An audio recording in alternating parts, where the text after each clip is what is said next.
हाँ। हाँ, तो बच्चों मैं आपको बता रहा था अल्कोहल की प्रॉपर्टीज़ और उसमें रिएक्शंस करा रहा था। रिएक्शंस में मैंने बाकी तो करा ही दिए थे, उसके बाद रिएक्शन विद H2SO4 करा रहा था।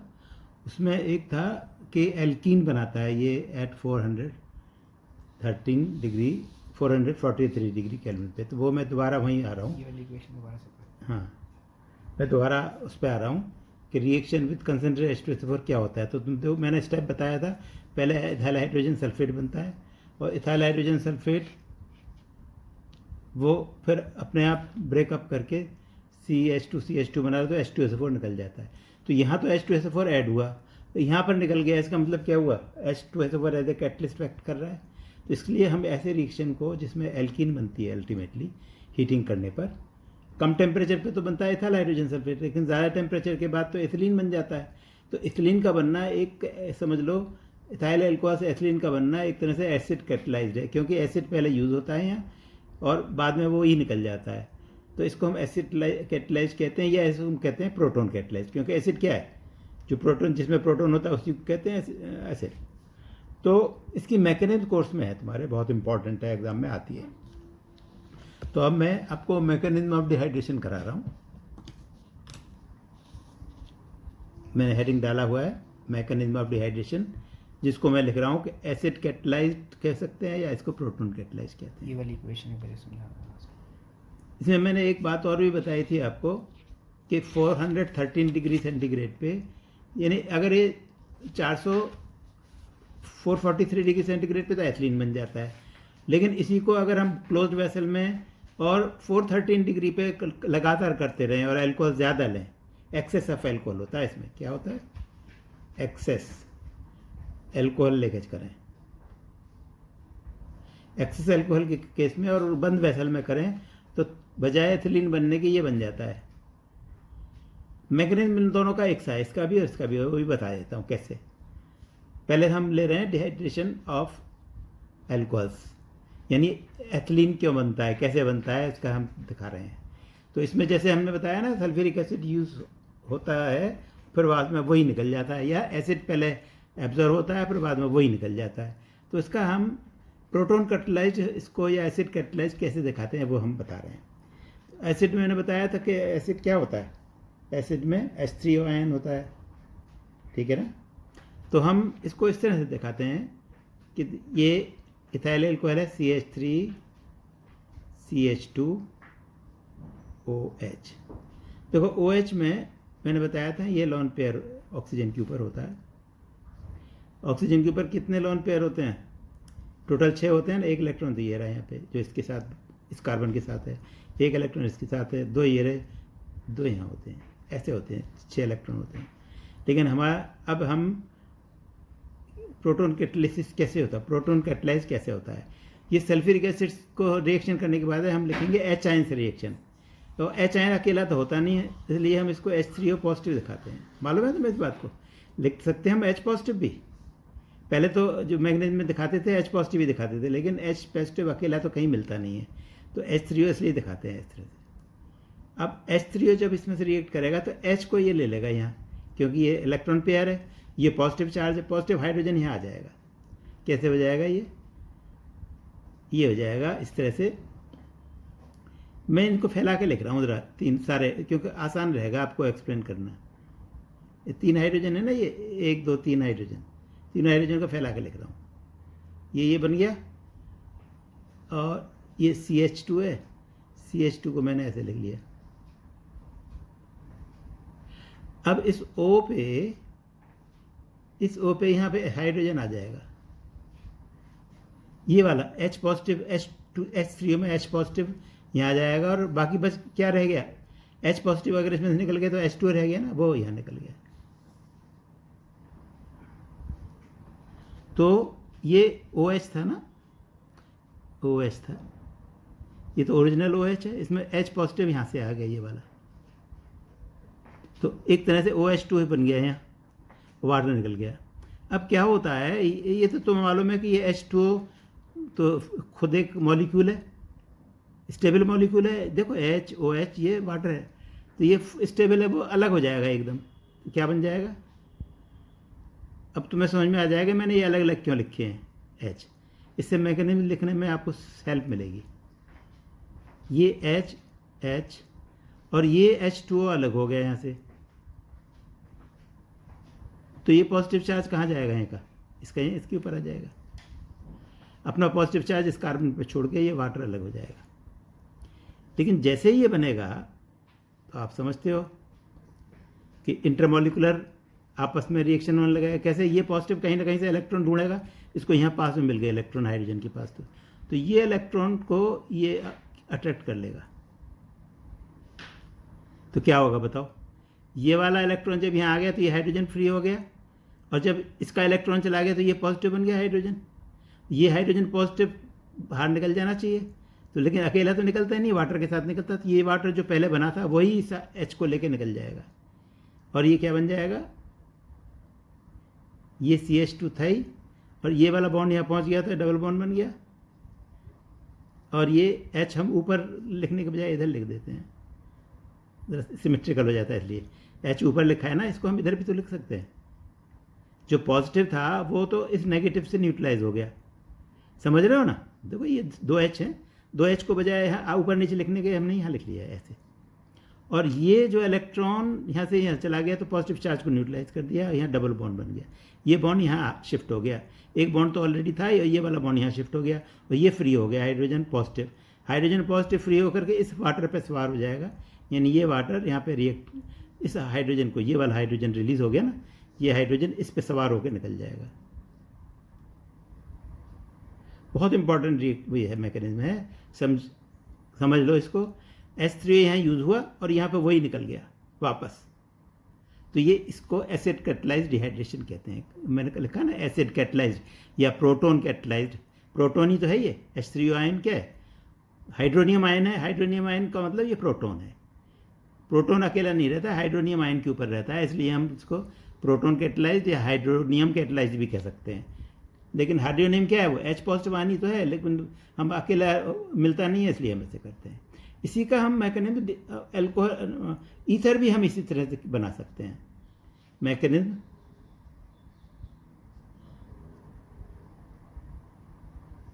ऑफ फॉर्मेशन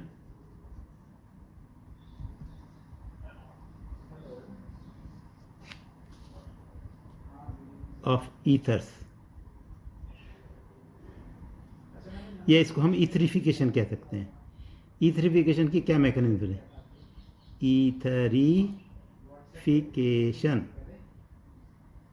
का मैकेनिज्म भी पूछा जा सकता है। देखो बिल्कुल एक जैसा है, सिर्फ यहाँ फ़र्क है, इसमें भी ऐसे ही होता है। वैसे ही लिख रहा हूँ मैं, CH3 CH2, ये O है, ये लोन पे है यहाँ, एक लोन पे है यहाँ, ये हाइड्रोजन, फिर यहाँ पे H3O आयन, बिल्कुल ऐसी प्रोटोन कैटलाइज होता है। वो भी प्रोटोन कैटलाइज करते ये बन गया क्या, अलग अलग फैला के लिख रहे हैं हम हाइड्रोजन को। CH3, ये CH3 हो गया, ये CH2,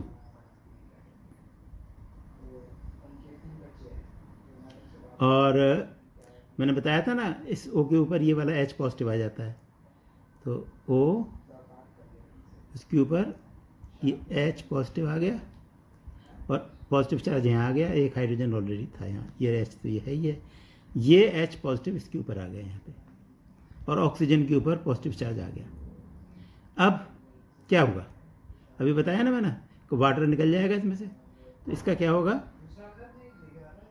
जैसे ये स्टेप में हमने लिखा था वही, ये बन जाएगा CH3, सॉरी दिखाई नहीं दे रहा होगा, तो ये स्टेप तो समझ में आ गया, ये बिल्कुल वही स्टेप है जो ऊपर किया था। इसमें क्या बनेगा, ये H, ये CH2, और ये पॉजिटिव चार्ज यहाँ शिफ्ट हो जाएगा, और ये ब्रेक हो जाएगा, यहाँ पे वाटर निकल जाएगा, ये वाला वाटर, ये वाला निकल जाएगा, और ये पॉजिटिव चार्ज इसको दे जाएगा कार्बन को। अब क्या होता है, ईथर बनने में क्या होता है, इस पॉजिटिव चार्ज पे C2H5O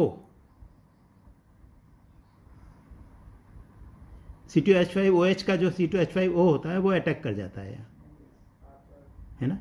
C2H5OH होता है ना, समझ रहे हो ना। C2H5OH, OH में से H तो बताता है अल्कोहल में H पॉजिटिव होता है, ये नेगेटिव हो जाता है, तो ये नेगेटिव वाला पार्ट यहाँ ऐड हो जाएगा। क्या बन जाएगा?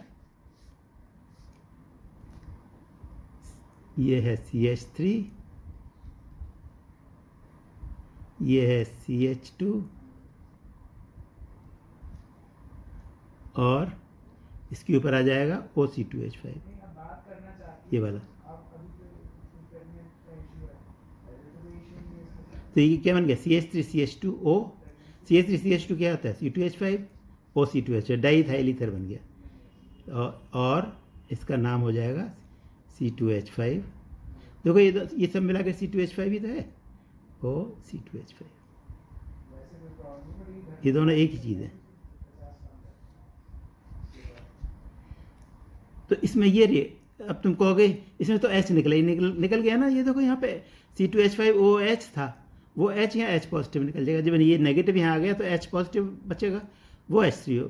तो वाटर की प्रेजेंस में जो इसमें से H था वो नेगेटिव है और H था एल्कोहल था, तो वो ये लेकर निकल जाएगा। तो इसको मैं दिखा नहीं रहा हूँ, तो मैं कन्फ्यूज़न होगा इसलिए नहीं बता रहा। समझ लो C2H5OH है ना, तो H निकल जाएगा जैसे H3O पॉजिटिव बन करके वाटर के साथ। लेकिन दिखाना सिर्फ इतना ही है, समझ लो बस, इतना ही लिख लो, नहीं तो तुम्हें याद नहीं रहेगा और भूल जाओगे। इसलिए मैं सिर्फ यहीं तक लिखवा रहा हूँ, यही लिखो आप बस। इस पॉजिटिव के पर C2H5O नेगेटिव आ गया। ये कहाँ से आया? O नेगेटिव कहाँ से आया? ये C2H5OH में से निकला। C2H5OH का C2H5O पार्ट इसमें ऐड हो गया। जो H पॉजिटिव पार्ट है वो H पॉजिटिव प्लस निकल जाएगा। ठीक है बच्चों, तो ये आपका मैकेनिज्म ऑफ ईथरिफिकेशन हो गया। तो ये आपको मैंने बताया था रिएक्शंस जो एसिडिक प्रॉपर्टीज़ होती हैं, उसमें मैंने आपको इतने सारे रिएक्शन कराए हैं, जिसमें सल्फ्यूरिक एसिड और हाइड्रोक्लोरिक एसिड और क्या नाम है आपका, कौन कौन से कराए हैं प्रिपरेशन। हाँ, अब उसके बाद जो है कुछ रिएक्शन से मैंने अल्काइल हैलाइड्स में कराए हुए हैं, तो प्रिपरेशन में वो सारे के सारी प्रॉपर्टीज अल्कोहल की हैं। वो अदर रिएक्शंस हम करें, रिएक्शन ड्यू टू। अब नेक्स्ट आता है, मैंने तो ये बताया हाइड्रोजन की वजह से, यानी OH ग्रुप की लिंकेज की वजह से। अब रिएक्शन ड्यू टू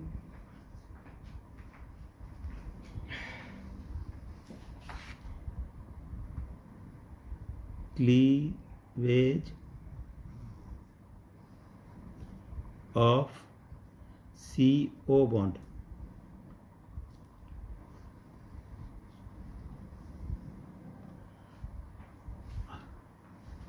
of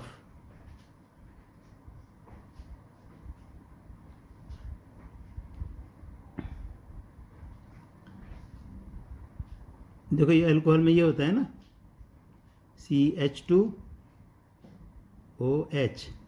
पहले तो हमने ये OH को हमने कहा था कि OH टूटता है। अब यहाँ से ये वाला ब्रंग ये वाला CO बॉन्ड ब्रेक कर रहा है ना, ये वाला, यानी OH अलग हो रहा है। ऐसे रिएक्शंस हम कराएंगे जिसमें पूरा OH रिमूव हो जाएगा। उसमें तो H रिमूव हो रहा है सिर्फ। तो अब देखते हैं, नंबर पहला है रिएक्शन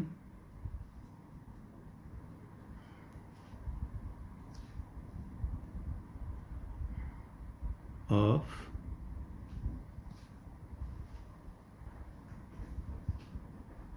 HI करा रहे हैं पहले, सबसे पहले इम्पॉर्टेंट है हाइड्रोहाइड्रिक एसिड। हाइड्रोहाइड्रिक एसिड में क्या आता है? C2H5OH plus HI।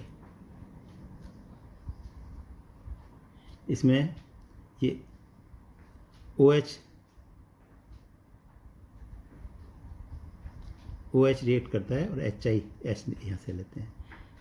यहाँ पे क्लीवेज पूरा, पहले तो क्लीवेज यहाँ हो रहा था, अब क्लीवेज यहाँ है। इसका OH इस्तेमाल होता है, इसका H होता है। C2H5I plus H2O। लेकिन इसमें रिएक्शन में ख़ास बात यह है, अगर हम एक्सेस HI यूज़ कर दें, ए पार्ट है, B part, if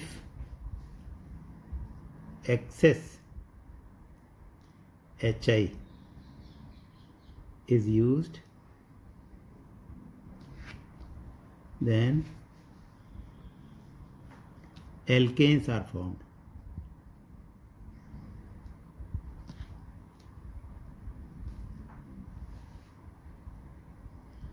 Let's take the next page.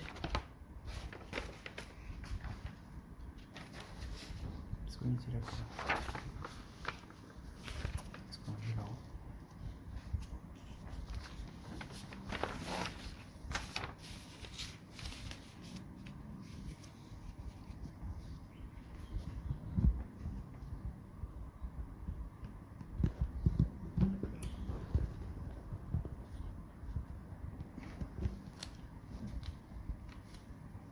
तो एल्केन्स कैसे बनते हैं, एक्सेस से कैसे होता है? पहला स्टेप तो वही है, C2H5OH। पहला स्टेप में तो HI वही रिएक्ट करेगा जैसे ऊपर था, फर्स्ट स्टेप तो वही है, C2H5I प्लस H2O, पहला स्टेप तो वही है। लेकिन दूसरे स्टेप में, क्योंकि एक्सेस में हमने यूज़ किया ना HI, C2H5I, अगर एक्सेस ऑफ HI यूज़ कर लेते हैं तो दोबारा HI यूज़ हो जाएगा और ये एल्केन में बदल जाएगा, C2H6 में बदल जाएगा। ये बड़ा इंपॉर्टेंट मेथड है कन्वर्जन के लिए, और आयोडीन गैस निकल जाएगी, आयोडीन निकल जाएगा। तो इसलिए ये बहुत इंपॉर्टेंट रिएक्शन है। ये अक्सर पूछा जाता है, how will you convert ethyl alcohol into ethane? तो सबसे अच्छा तरीका है ये इथाइल अल्कोहल को इथेन में कन्वर्ट करने का। इसके अलावा नेक्स्ट रिएक्शन है, पहले आपने पढ़ चुके हो, फास्फोरस और आयोडीन का। एक मिनट पहले हम कह रहा कौन सा नंबर था वो, रिएक्शन विद अच्छा, क्लीवेज ऑफ OH में हमने पहला लिया है HI, रिएक्शन विद HI। अब हम दूसरा लेते हैं इसमें,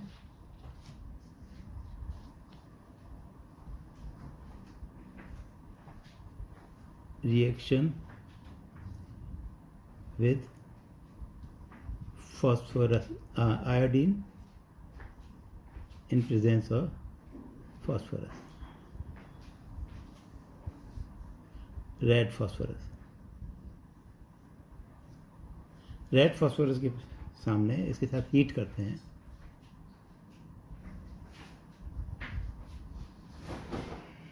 तो C2H5OH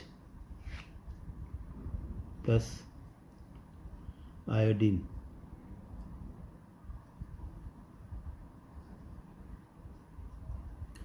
तीन एल्कोहल यूज़ होंगे और 3 I2 यूज़ होंगे।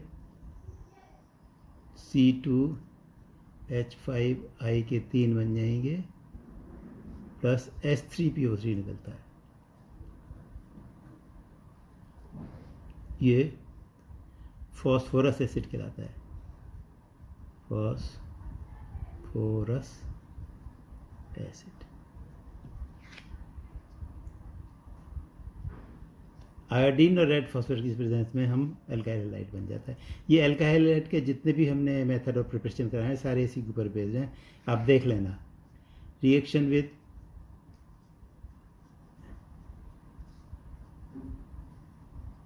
PCl3 ये कराया है ना अल्काइल हैलाइड बनाने में, PCl3, PCl5, SOCl2, तो C2H5OH। अब हम इसको सीधा लिख देंगे, कोई ज़रूरत नहीं है ज़्यादा करने के लिए। PCl3 gives us C2H5Cl। ये सब आप वहाँ से नोट कर लेना जो हमने बैलेंस करके दिखा रखे हैं, अपने आप करना है इनको। अब फिर रिएक्शन विद PCl5, इनको पूरा करना, वहाँ से टाइम वेस्ट नहीं कर रहा मैं।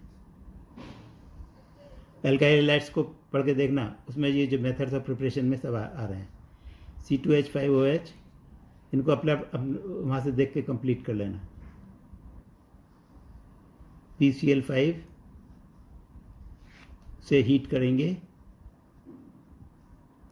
और बिल्कुल बहुत ही वार्म करने में हो जाता है। वार्म हीट का मतलब स्लाइट हीटिंग करते हैं, तो ये बन जाता है C2H5Cl। POCl 3HCl अपने आप पूरा करेंगे, कंप्लीटेड। इसको भी आप कंप्लीट करेंगे देख के, ताकि आपको याद रहे। इसी तरह से ये भी रिएक्शन कराया हुआ है हमने, reaction with SO2Cl2, sulfonyl chloride, इसका नाम है सल्फोनाइल क्लोराइड। इसको भी आप कंप्लीट करोगे। C2H5OH, मैं तो बीच में लिख रहा हूँ SO2Cl2, C2H5Cl, completed।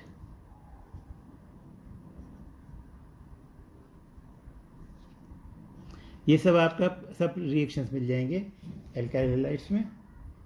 तो ये ऑलमोस्ट सारे रिएक्शंस हो गए हैं जो इसमें होते हैं एल्कोहल्स के। अब इसमें कुछ इम्पॉर्टेंट फिजिकल प्रॉपर्टी भी है इसमें कि वो एग्ज़ाम में पूछी जाती हैं। बाकी तो देखो बेटो, अपने किताब से भी तुम्हें तैयारी करनी है, लेकिन ये इम्पॉर्टेंट चीज़ें मैं करा रहा हूँ, important physical property.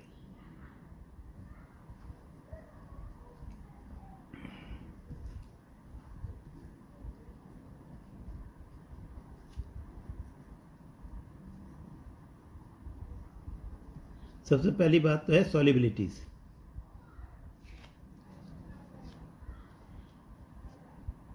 Alcohols are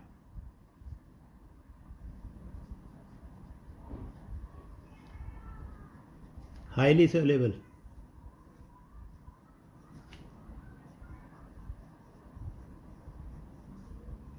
in water, whereas alkyl halide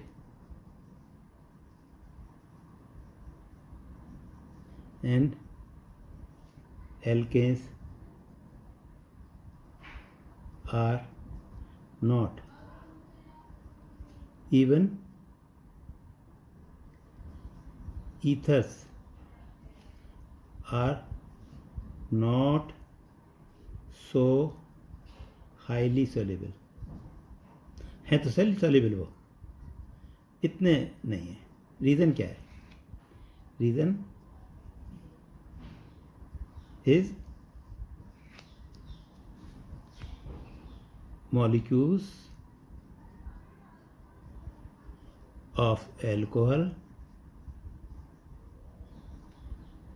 are associated with water molecules।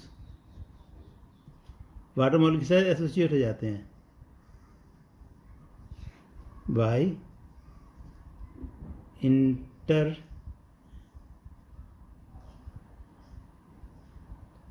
Molecular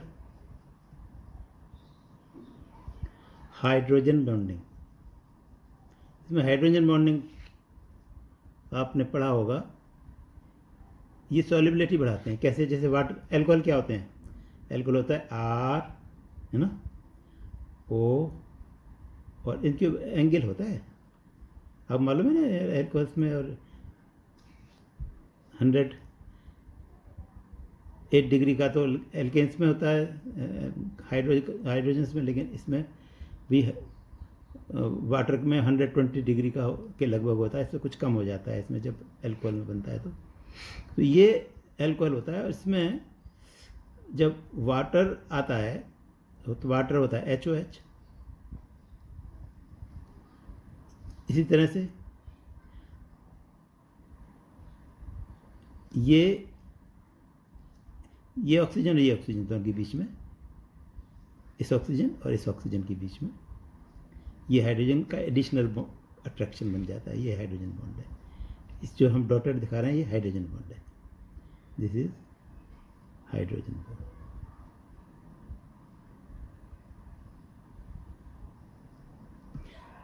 फिर दूसरा एल्कोहल यहाँ आ जाएगा। ये H है, ये O है ना, और मान लो ये R है, ऐसे हम उल्टा लिखते हैं। तो ये दोनों, इन दो ऑक्सीजन के बीच में ये हाइड्रोजन बॉन्ड बन गया। इसी तरह से इस H के साथ दूसरा एल्कोहल आ जाएगा नहीं, जैसे HOH है यहाँ, तो यहाँ पे भी आ सकता है O, यहाँ R हो गया, यहाँ H हो गया। इस और इस O के बीच में ये एडिशनल एल्कोहल। तो इस तरह से बहुत सारे मॉलिक्यूल्स जहाँ भी ऑक्सीजन आते हैं और हाइड्रोजन आते हैं, इन दोनों के बीच में इंटरमॉलिकुलर हाइड्रोजन बॉन्डिंग बन जाती है। इस इंटरमॉलिकुलर हाइड्रोजन के एक दूसरे से एसोसिएट हो जाते हैं, मिक्सअप हो जाते हैं। तो ये रीज़न हो गया। ये बहुत इंपॉर्टेंट है, वेरी इंपॉर्टेंट है। इंपॉर्टेंट फिजिकल प्रॉपर्टी में alcohols are highly soluble in water. Why, ये पूछा जाता है। तो क्वेश्चन है why alcohols are highly soluble in water। ये क्वेश्चन है। इसका जवाब मैंने ऊपर लिख दिया है।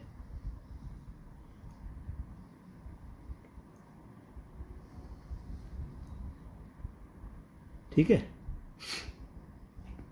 एक तो क्वेश्चन ये बनेगा। दूसरा क्वेश्चन ये है कि ये इनका बॉइलिंग पॉइंट ज़्यादा होता है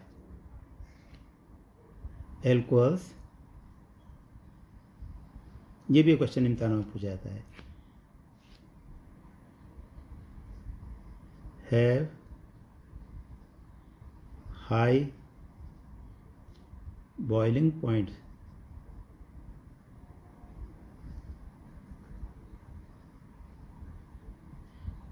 as compared to other carbon compounds of approximately same molecular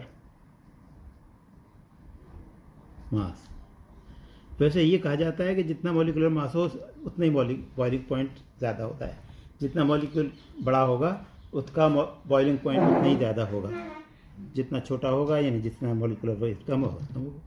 लेकिन यहाँ क्या है, यहाँ पे अगर हम देखें तो जैसे इथाइल एल्कोहल है, क्या है इथाइल एल्कोहल, CH3CH2OH। ये और एक है CH3CH2CH3, ये प्रोपेन है और ये इथाइल एल्कोहल। इसका मॉलिक्यूलर वेट कितना है, जोड़ के देख लो। 2 कार्बन है 24 और 5-6 हाइड्रोजन है 24-36 और 16-46 है। इसका मॉलिक्यूलर मास है, अरे सॉरी आपको दिखाई नहीं दे रहा होगा, देखो ये तो क्वेश्चन मैंने आपको सॉल्व किया था, देख फिर दोबारा सुन लो। ये तो बता दिया था मैंने हाइड्रोजन बॉन्डिंग का, आपको दिख भी गया होगा, नहीं दिखा है। लेट मी सी, ये था यहाँ पे एल्कोहल का मैंने बताया था नहीं तो अब फिर देख लो ये molecules of alcohols are associated with water molecules by intermolecular hydrogen, intermolecular आपस में मॉलिक्यूल्स के बीच में, जैसे ये ROH था, ये ROH ये एल्कोहल ROH, ये HOH, इसके बीच में इन दो ऑक्सीजन के बीच में ये एडिशनल बॉन्ड बन गया डॉटेड वाला। इस तरह इस HOH और इस ROH के बीच में, इन दोनों ऑक्सीजन के बीच में ये हाइड्रोजन बॉन्ड एक्स्ट्रा बन गया। ऐसे ही इस ऑक्सीजन और इस ऑक्सीजन की, ये भी ROH है, ये इस ऑक्सीजन और इस ऑक्सीजन के, ये हाइड्रोजन के थ्रू एक्स्ट्रा एडिशनल लिंकेज बन गई, ये सब एक्स्ट्रा हाइड्रोजन बॉन्डिंग है। ये भी हाइड्रोजन बॉन्डिंग है, ये भी हाइड्रोजन बॉन्डिंग है। ऐसी हर जगह हो जाती है, बहुत सारी बॉन्डिंग है, जितने मॉलिक्यूल जुड़ते चले जाएंगे। ये भी हाइड्रोजन बॉन्डिंग है, ये वाला भी, ये वाला भी हैं। सारे हाइड्रोजन बॉन्ड्स मैंने लिखा देखे। इन हाइड्रोजन बॉन्ड्स की वजह से ये सब एसोसिएट हो जाते हैं। तो इसलिए मैंने क्वेश्चन भी लिख दिया था, वो आपने पता नहीं नोट किया, सुन तो रहे होगे लेकिन आप देख नहीं पा रहे होगे। अब ये why alcohols are highly soluble, तो उसका ऊपर जवाब है। अब दूसरा क्वेश्चन है, alcohol have high boiling points as compare to other carbon compounds of approximated से मॉलिकुलर मास। जैसे ये है, अब देखो इथाइल अल्कोहल है 46, और ये कितना है देखो, 3 कार्बन है, 12 3 36, और कितने हाइड्रोजन है, 3 और 3 6 और 2 8, 36 8 44। अप्रोक्सीमेटली मॉलिकुलर मास कितना है इसका, लगभग एक से ही है, 44 46। एक और देख लो, CH3OCH3, इसको देखो कितना है, 6 तो हाइड्रोजन हो गए, 12 24 36 30 और 16, ये भी 46 है। ये अल्कोहल, इथाइल अल्कोहल और ईथर है ना, दोनों ही मॉलिकुलर वेट एक से हैं, 46 हैं। लेकिन ईथर तो बहुत वॉलेटाइल होता है, एकदम उड़ जाता है। इसका भी बॉइलिंग पॉइंट कम है, इसका भी बॉइलिंग पॉइंट दोनों का। ये तो गैस है, ये तो गैस है, और ये भी ऑलमोस्ट वेपर फॉर्म में मिलता है ईथर। बहुत लो बॉइलिंग पॉइंट है, वेरी लो। तो मैं लिख देता हूँ फिर दोबारा।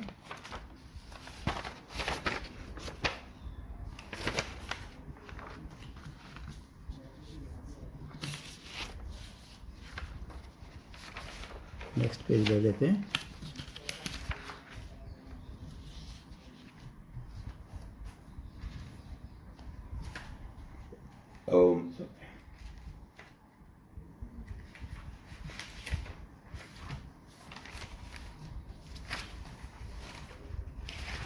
एक मिनट में पेपर लेके आता हूँ, तब तक